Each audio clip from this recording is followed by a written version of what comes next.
కానీ నీకు కొన్ని విషయాలు చెప్తాను, జాగ్రత్తగా వినమని కర్ణుడు దుర్యోధనుడితో చెప్పాడు.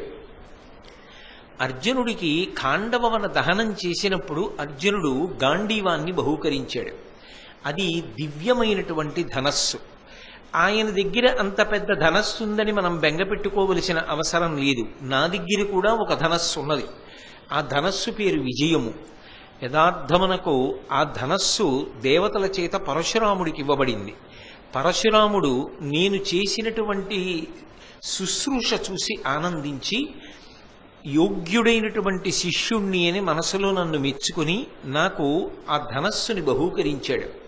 అర్జునుడి దగ్గర గాంధీవం ఉంటే నా దగ్గర విజయం ఉన్నది.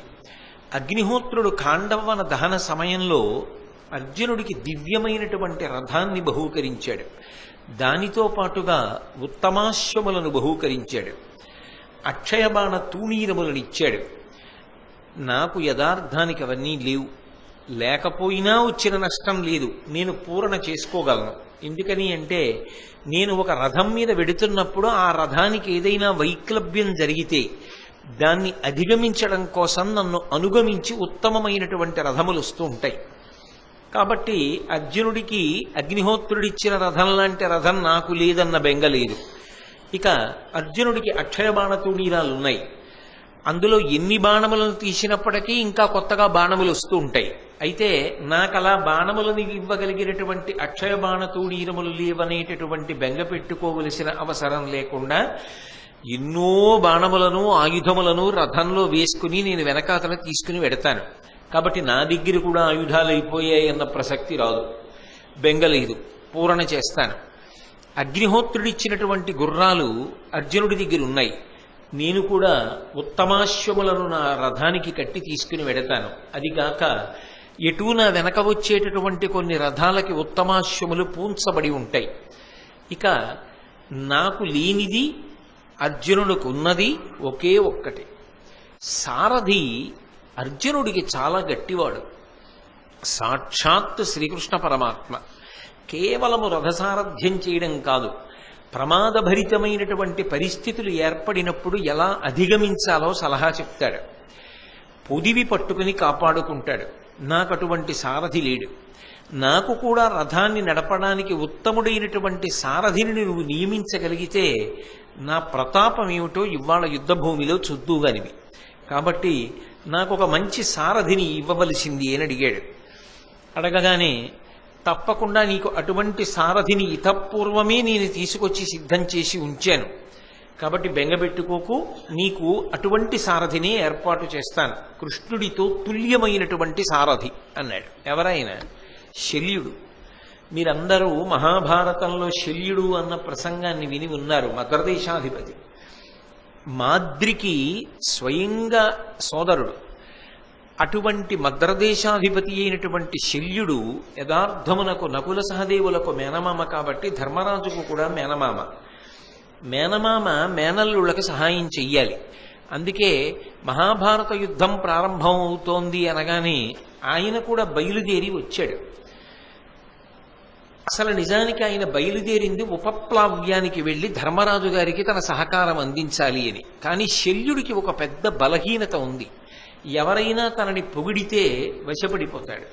ఇది తెలుసు కాబట్టే మద్రదేశం దగ్గర నుంచి ఉపప్లావ్యం వరకు శల్యుడు ఏ మార్గంలో ప్రయాణిస్తాడో ఆ మార్గం అంతటా కూడా పందిళ్లు వేయించాడు, చాందినీలు వేయించాడు, నడబావులు తవ్వించాడు.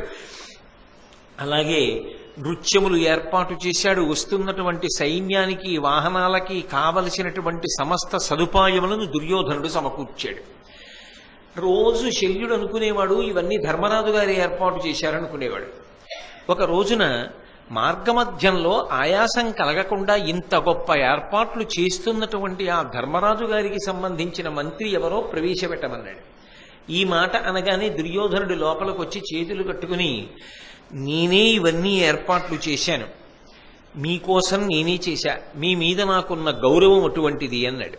ఎప్పుడైతే పొగట్టకి వశపడిపోయేటటువంటి లక్షణం ఉన్నవాడు శల్యుడై ఉన్నాడో ఆ దుర్యోధనుడిని చూసి అన్నాడు, నీకు ఏది కావాలో కోరుకో, నీకు ఇచ్చేస్తానన్నాడు. ఆ మాట అనగానే దుర్యోధనుడు అన్నాడు, సత్య సరస్వతివగు ఔచిత్య విశారదము నీదు చిత్తము నియమౌదాత్యంబు మెరయ నాకు అమాత్యుడవై పూని నడపు మత్సైన్యంబున్. నాకు మంత్రివై ఈ మహాభారత యుద్ధంలో నాకు సహకారం చేసి నా సైన్యాన్నంతటినీ నడిపించి నాకు విజయాన్ని కట్టపెట్టు. వెంటనే శల్యుడన్నాడు, తప్పకుండా నేను నీ పక్షానే యుద్ధం చేస్తాను, అందులో ఏ విధమైనటువంటి సందేహం లేదు. మరి అవతల పాండవులు కదా మేనల్లుళ్ళు, అక్కడికి కదా వెళ్ళాలి.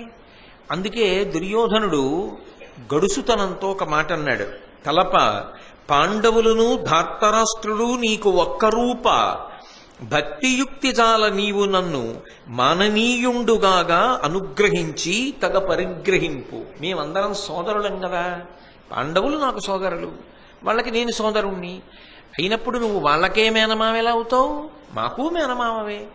కాబట్టి అటువైపు పక్షానికి వెళ్ళి సహకారం చేసినా నాకు సహకారం చేసినా తేడా ఏ ఉంటుంది? ప్రేమ నా పట్ల కూడా చూపించచ్చు. అవతల జరగబోయేది యుద్ధం, అలా ఎలా చెల్లుతుంది? కాబట్టి పాండవుల పట్ల చూపించవలసినటువంటి ప్రేమతో సమానముగా నాయందు కూడా ప్రేమ చూపించి నా పక్షానికి వచ్చి నా వైపు మంత్రిత్వము వహించి నా సైన్యమును నడపమని అడిగాడు. తప్పకుండా అలాగే చేస్తానని మాటిచ్చాడు.